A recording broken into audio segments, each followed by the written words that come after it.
नाशिक शहरात महिलांचे अपहरण करून पळ काढणाऱ्या रेकॉर्डवरील तडीपार आरोपीला अखेर पोलिसांनी अटक केली आहे. सातपूर पोलीस ठाण्यात दाखल गुन्ह्यानंतर गुन्हे शाखा युनिट 2 ने थेट राजस्थान गाठत ही मोठी कारवाई पार पाडली आहे. दिनांक 18 एप्रिल 2026 रोजी पहाटे सातपूर परिसरातील श्रमिक नगर येथे ही घटना घडली होती. आरोपी अक्षय युवराज पाटील वय वर्ष 31 राहणार बदलापूर वेस्ट जिल्हा ठाणे याने शस्त्राचा धाक दाखवत महिलेचे अपहरण केले होते. या प्रकरणी सातपूर पोलीस ठाण्यात गुन्हा दाखल करण्यात आला होता. घटनेनंतर आरोपी फरार झाला होता.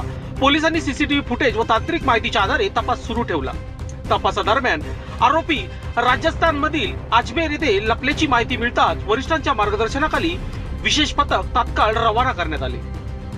गुन्हे शाखा युनिट 2च्या पथकाने अजमेर परिसरात तब्बल 2 दिवस सलग शोध मोहीम राबवली.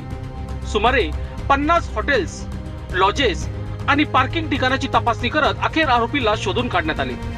त्याला ताब्यात घेऊन त्याची ओळख पटवण्यात आली आणि पीडित महिलेची सुटका करण्यात आली.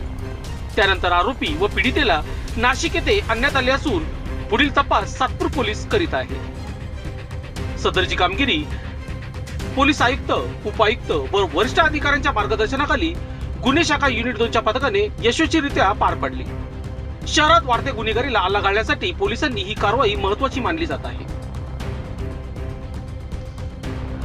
लोकशास्त्र न्यूज साठी बंटी आढाव, सातपूर.